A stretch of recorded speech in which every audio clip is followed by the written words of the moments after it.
Hello friends, मेरे digital classes में आप लोग का बहुत बहुत फिर से नए सेशन में स्वागत करता हूं। तो यहाँ पे चलिए हम छत्तीसगढ़ जो सामान्य अध्ययन के मॉडल पेपर कवर करा रहे हैं। सभी एग्जाम के लिए इम्पोर्टेंट है, चाहे आप छत्तीसगढ़ पुलिस के लिए प्रिपरेशन कर रहे हो, चाहे आप छत्तीसगढ़ पीएससी हो, पीएससी में आपका प्री हो, चाहे मेंस हो, चाहे कोई भी एग्ज़ाम हो छत्तीसगढ़ का, या आपका हो पीएससी को, पुलिस का हो, एसआई वगैरह को, तो सभी एग्ज़ाम के लिए आपका जो मॉडल पेपर काम करेगा। साथ ही साथ ये जो है आपका एक टाइप का जो है रिवाइज हो जाएगा। रिवाइज के साथ आप मॉक टेस्ट एमसीक्यू क्वेश्चन अभी वर्तमान में लगाएंगे, तो इसमें आप बेटर होते जाएंगे। तो ज़्यादा से ज़्यादा मॉक टेस्ट लगाइए, रिवाइज कीजिए वीकली, कम से कम संडे को रिवाइज कीजिए। जितना आप वीकली पढ़े हैं उसको बढ़िया रिवाइज कीजिए। रिवाइज बहुत ही ज़्यादा इम्पोर्टेंट होता है, तो रिवाइज करते आपको चलना है। चलिए स्टार्ट करते हैं सेशन को। और छत्तीसगढ़ के करंट अफेयर्स वगैरह यहाँ पे अपलोड होना स्टार्ट कर दिया मैंने जनवरी से दिसंबर तक के, तो उसको बढ़िया जाके देखिएगा। तो आज का हमारा पहला क्वेश्चन है, छत्तीसगढ़ राज्य जो विद्युत मंडल का जो गठन कब किया गया था? 14 अगस्त सन 2000 को, 15 नवंबर 2000 को, 16 सितंबर सन 2008 को, या 14 अगस्त सन 2008? तो इसका जो करेक्ट आंसर हो जाएगा 15 नवंबर सन 2000 का जो है छत्तीसगढ़ राज्य विद्युत मंडल का गठन किया गया था। विद्युत मंडल की स्थापना 15 नवंबर 2000 को किया गया था। छत्तीसगढ़ राज्य देश का पहला शून्य पावर कट राज्य 2008 से है, तो इसको याद रखिए कब से है, 2008 से। और यहाँ पे देखेंगे छत्तीसगढ़ के जो कोरबा जिला है, कोरबा जिलों को छत्तीसगढ़ के जो है कोरबा को यहाँ पे ऊर्जा धानी के नाम से यहाँ पे जानी जाती है। इसका जो गठन कब किया गया था? तो छत्तीसगढ़ विद्युत मंडल का जो गठन है 15 नवंबर सन 2000 को किया गया था। और जो है विद्युत जो अधिनियम 2003 के तहत की गई थी, तो इसको आपको याद रखना है, इंपॉर्टेंट क्वेश्चन है। और यहाँ पे जो है बी ऑप्शन करेक्ट आंसर हो जाएगा। नेक्स्ट क्वेश्चन है, अगला क्वेश्चन देखते हैं। यहाँ पे छत्तीसगढ़ के निम्नलिखित कौन से मतलब छत्तीसगढ़ के निम्नलिखित जिलों में कौन सा एक जो भू अवस्थित जिला नहीं है? तो रायपुर, सरगुजा, दंतेवाड़ा, या आपका बस्तर। तो इसका जो करेक्ट आंसर हो जाए, जो बस्तर जो है ये आपका जो है भू अवस्थित जिला नहीं है। बाकी जो है रायपुर, सरगुजा, दंतेवाड़ा, 9 से 10 जो हमारे जो ज़िला है जो कि आपका भू अवस्थित जिला के अंतर्गत यहाँ पे आते हैं। तो इसका डी ऑप्शन जो है बस्तर जो है भू अवस्थित जिला नहीं है, तो इसको याद रखिएगा, डी ऑप्शन करेक्ट आंसर हो जाएगा। यहाँ पे बोला गया था भू अवस्थित जिला कौन सा नहीं है, तो आपका जो है बस्तर नहीं है। ऐसे टाइप के क्वेश्चन को बढ़िया एक नहीं दो बार ही 3 बार पढ़िए, लेकिन आंसर आपसे करेक्ट होना चाहिए। है और नहीं को बहुत सारे स्टूडेंट ध्यान नहीं देते हैं, तो इसको ध्यान दीजिएगा, क्वेश्चन को बार बार पढ़िएगा। अगला क्वेश्चन देखते हैं। यहाँ पे चिल्पी घाट तथा साकोली श्रेणी के समान पाई जाने वाली सोनाखान संस्तर की चट्टानें किन चट्टानों का भाग है? आर्कियन, धारवाड़, गोंडवाना, या दक्कन ट्रैप? तो इसका जो करेक्ट आंसर हो जाएगा बी ऑप्शन करेक्ट आंसर हो जाएगा धारवाड़। याद रखें, धारवाड़ जो क्रम से कौन सा लौह से प्राप्ति होती है, मतलब जो धारवाड़ क्रम की जो चट्टान है लौह से की यहाँ से प्राप्ति होती है हमारे छत्तीसगढ़ में। हेमेटाइट, याद रखिए हमारे छत्तीसगढ़ में जो है हेमेटाइट प्रकार के लोहे की प्राप्ति होती है। 4 प्रकार के लोहे के प्रकार है, जिसमें आपका मैग्नेटाइट, हेमेटाइट, लेमोनाइट, सिडेराइट, 4 प्रकार के लौह होते हैं। लौह के प्रकार हैं 4, और हमारे छत्तीसगढ़ में टोटल हेमेटाइट के यहाँ पे जो है लोहा का यहाँ पे प्राप्ति होती है।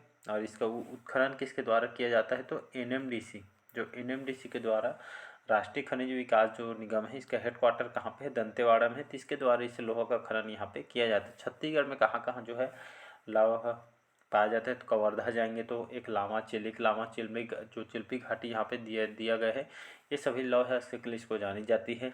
राजनांदगांव जाएंगे तो आपके बोरिया टिब्बू, बालोद में आपका दल्ली राजहरा, याद रखिए बालोद में दल्ली राजहरा, डोंडी लोहारा, ये जब जो है सबसे लौह के यहाँ से प्राप्ति होती है, जो कि भिलाई स्टील प्लांट को लौह से आपूर्ति दल्ली राजहरा और डोंडी लोहारा से यहाँ पे की जाती है। तो इसको याद रखिए। कांकेर में रावघाट, नारायणपुर छोटे डोंगर, और दंतेवाड़ा का तो बहुत ही इंपॉर्टेंट है। बैलाडीला सुने होंगे, सबसे शुद्ध लौह की प्राप्ति कहाँ से होती है?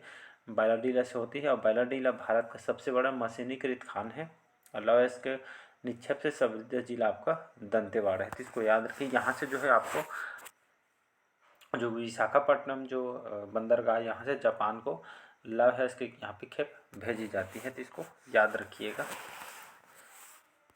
अगला क्वेश्चन देखते हैं यहाँ पे।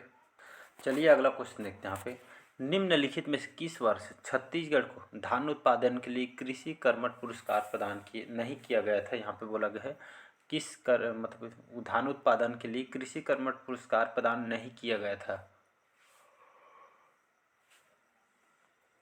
2010-11, 2012-13, 12-13 या 14-15? तो कौन सी ईयर यहाँ पे कृषि कर्मठ पुरस्कार नहीं दिया गया था? सन 14-15 में जो है छत्तीसगढ़ को कृषि कर्मठ पुरस्कार यहाँ पे नहीं दिया गया था। 14-15 में जो है किस लिए दिया गया था जी? तो दलहन के लिए दिया गया था, याद रखिएगा।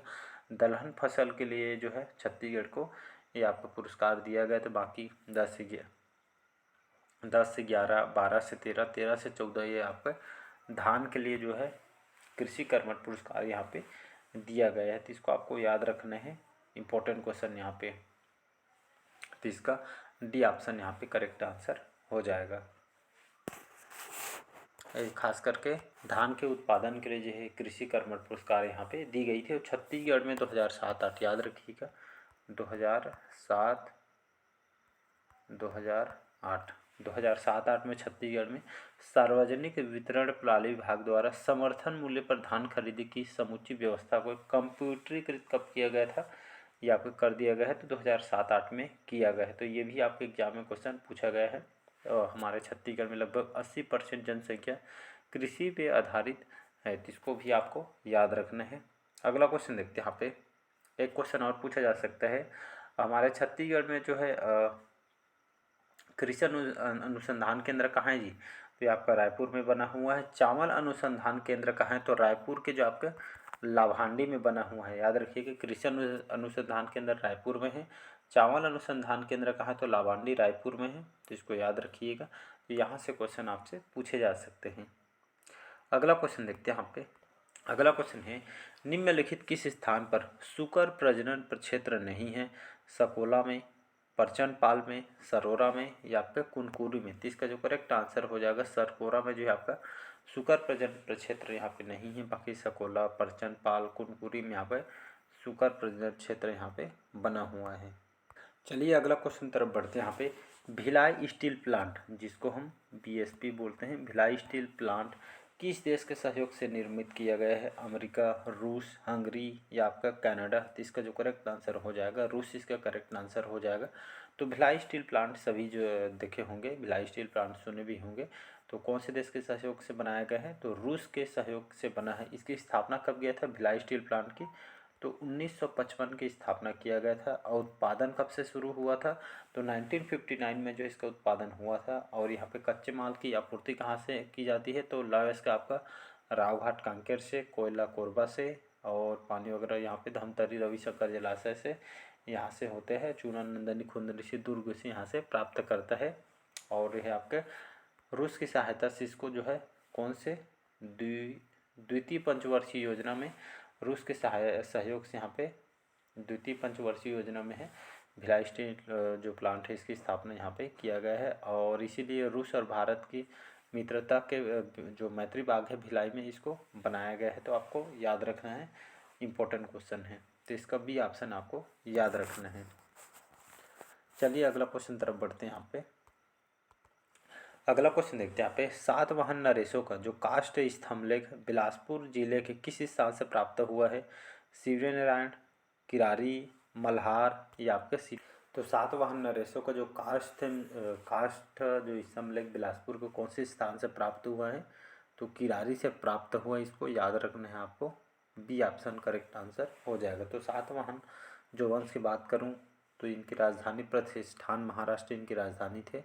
छत्तीसगढ़ में सातवाहन कालीन साक्ष्य जो कि मल्हार बिलासपुर से जो है राजा पिलक की मुद्रा प्राप्ति हुई है। बालपुर जांजगीर चांपा राजा पिलक के भी मुद्रा यहाँ से जानकारी मिली है। चक्रबेड़ा बिलासपुर से सातवाहन काल के रोमकालीन स्वर्ण जो है मुद्रा यहाँ से प्राप्त हुई है। और किरारी से भी यहाँ पे जो है किरारी आपका जो है जांजगीर चांपा, याद रखिए। तो किरारी जो जांजगीर चांपा से आपका 1921 में 1921 में जो है सातवाहन कालीन जो काष्ठ स्तंभलेख प्राप्त हुए हैं, तो इसको याद रखिएगा। यहाँ से क्वेश्चन आपसे पूछे गए हैं। अगला क्वेश्चन देखते हैं। यहाँ पे अगला क्वेश्चन देखते हैं, राजा तुष्टिकर छत्तीसगढ़ के किस राजवंश से संबंधित है? मेघवंश, राजर्षि तुल्य वंश, पर्वतद्वारक वंश या आपका सोमवंश। तो इसका जो करेक्ट आंसर हो जाएगा सी ऑप्शन करेक्ट आंसर हो जाएगा। तो राजा तुष्टिकर छत्तीसगढ़ के किस राजवंश से संबंधित है जी? याद रखिए राजा तुष्टिकर जो है एक पर्वतद्वारक वंश से शासक हैं और इनका क्षेत्र कहाँ था, मतलब शासन इन लोग कहाँ करते थे छत्तीसगढ़ में? तो देवभोग क्षेत्र, याद रखिए कौन सा क्षेत्र? देवभोग, गरियाबंद जिले के अंतर्गत आता है। तो यहाँ पे इन लोग शासन करते थे। इसमें प्रमुख शासक थे सोमन्न राज। सोमन्न राज इन्होंने यहाँ पे देवभोग को दान में दिया था और तुष्टिकर इसके प्रमुख शासक हैं। और इस वंश के जो शासक स्तंभेश्वरी देवी के आपका उपासक थे। तो इसको आपको याद रखना है, सी ऑप्शन करेक्ट आंसर हो जाएगा। चलिए अगला क्वेश्चन देखते हैं। यहाँ पे खुदाई में बौद्ध धर्म का जो विहार स्वास्तिक विहार यहाँ मिला है छत्तीसगढ़ के कौन सी जगह से? स्वास्तिक विहार जो मिला है जानकारी जो बौद्ध धर्म का विहार है, सिहावा से, सिरपुर से, तालागांव से या चंपारण से? तो इसका जो करेक्ट आंसर हो जाएगा सिरपुर। सिरपुर जो है आपके महासमुंद जिले के अंतर्गत आती है सिरपुर। यहाँ पे जो है बौद्ध, हिंदू और जैन मंदिरों को मठों के स्मारक कहा जाता है और ये आपके धार्मिक, ऐतिहासिक, पुरातात्विक स्थल है जहाँ पे पुराने काल के मतलब प्राचीन काल में श्रीपुर और चित्रांगतपुर के नाम से इसको जाना जाता है और जिसे कहा जाता है सरपोरी वंश, पांडुवंशी शासकों की राजधानी भी इनको बनाया गया था। और यहाँ पे जो बौद्ध ग्रंथ जो औदांशता के अनुसार महात्मा बुद्ध यहाँ पे आए हुए थे और चीनी यात्री ह्वेन-त्सांग ने महासिगुत्ता बालार्जुन के समय 639 ईस्वी में सिरपुर के भी इन्होंने यात्रा की थी। तो यहाँ से क्वेश्चन आपसे पूछे गए हैं। और आपका जो बौद्ध विहार है स्वास्तिक विहार, बौद्ध विहार, ये स्वास्तिक विहार बौद्ध धर्म से संबंधित है और अवदान शतक के अनुसार जो है गौतम बुद्ध यहाँ पे आए हुए थे और यात्रियों को जो राजकुमार प्रसिद्ध चीनी यात्री ह्वेन-त्सांग ने 639 ईस्वी में यहाँ भ्रमण किया था, सिरपुर आए थे और मल्हार भी गए थे। और यहाँ पे हर साल बुद्ध पूर्णिमा में सिरपुर महोत्सव का आयोजन यहाँ पे माघ पूर्णिमा में मेला का ये आपका लगता है। तो इसको याद रखिएगा। नेक्स्ट क्वेश्चन है, अगला क्वेश्चन है रामगिरी जो पहाड़ी में स्थित नाट्यशाला का निर्माण किस कलाकार ने किया था? सुतनुका ने, देवदीन ने, मृणाल देव ने या अकाल गुरु ने? तो इसका जो करेक्ट आंसर हो जाएगा देवदीन नामक जो कलाकार है इन्होंने यहाँ पे रामगिरी की पहाड़ी जो है आपका कहाँ पे है? सरगुजा जिले में है। तो यहाँ पे जो देवदीन नामक जो नाट्यशाला का निर्माण ये जो देवदीन नामक जो कलाकार ने यहाँ पे कहा जाता है इन्होंने यहाँ पे निर्माण किया गया था। सरगुजा में जाएंगे तो रामगढ़ जहाँ पे आपका सीता बेंगरा नाट्यशाला, जोगी मारा का गुफा, हाथी पोल, सीता कुंड ये सभी जो है आपके यहाँ पे देखने को मिलेगा। वहीं पे आपका अंबिकापुर, महामाया मंदिर, तकिया मजार, मैनपाट जाएंगे तो आपका हिल स्टेशन, बौद्ध मंदिर वगैरह यहाँ पे बने हुए हैं। तो इसको आपको याद रखना है, बी ऑप्शन यहाँ पे करेक्ट आंसर हो जाएगा। चलिए अगला क्वेश्चन है छत्तीसगढ़ का जो प्रसिद्ध शैलाश्रय जो स्थल है खैरपुर किस जिले में स्थित है? राजनांदगांव, रायगढ़, जशपुर या कोरिया जिला? तो इसका जो करेक्ट आंसर हो जाएगा ये आपका जो शैलाश्रय जो स्थल है खैरपुर कौन से जिले में स्थित है? तो ये आपका जो प्रसिद्ध शैलाश्रय स्थल खैरपुर रायगढ़ जिले में है। रायगढ़ जिले में आप जाएंगे तो वहाँ पर जो है कबरा पहाड़, दीपाखोल, बादली गुफा और सिंघनपुर में शैलचित्र गुफा वर ये जो पुजारी पाली में शिव मंदिर ये सभी जो आप जाएंगे तो यहाँ सब देखने को मिले। शैलचित्र के लिए बहुत ही प्रसिद्ध है रायगढ़। तो यहाँ से आपको बहुत सारे जो है देखने को गुफा वगैरह शैलचित्र के लिए आपको देखने को मिल। अगला क्वेश्चन है छत्तीसगढ़ के जो प्रसिद्ध शैलाश्रय स्थल जो है बेनीपाट कौन सी जिले में स्थित है? राजनांदगांव, रायगढ़, जशपुर या कोरिया जिला? तो इसका जो करेक्ट आंसर हो जाएगा ये भी आपका जो अभी बेनीपाट जो है ये शैलाश्रय स्थल है। बेनीपाट छत्तीसगढ़ के रायगढ़ जिले में स्थित है। तो इसको आपको याद रखना है। बाकी यहाँ पे शैलचित्र गुफा के लिए यहाँ पे प्रसिद्ध है रायगढ़। चलिए देखते हैं अगला क्वेश्चन तरफ। किस वाकटक नरेश के समय में दक्षिण कोसल पर वाकटकों का अधिकार पहली बार स्थापित हुआ था? नरेंद्र सेन द्वितीय, प्रवर सेन द्वितीय, प्रवर सेन प्रथम या आपका इंद्रसेन प्रथम? तो इसका जो करेक्ट आंसर हो जाएगा प्रवर सेन प्रथम एक वाकटक वंश के शासक थे।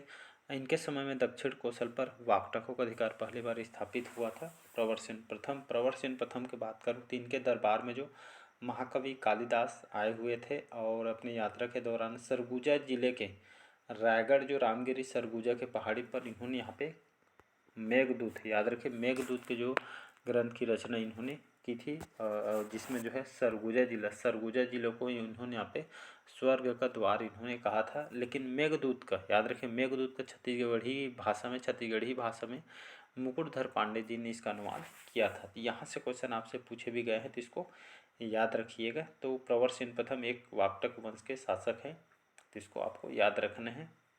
तो चलिए आज के सेशन हम यहीं तक रखते हैं, बाकी जो क्वेश्चन हम अगले पार्ट में क्वेश्चन को कवर करेंगे। तो कैसा लगा कमेंट करके ज़रूर बताइएगा। पहले बार चैनल को सब्सक्राइब करके रख लीजिएगा ताकि नोटिफिकेशन आप तक पहुँच पाए। Thank you.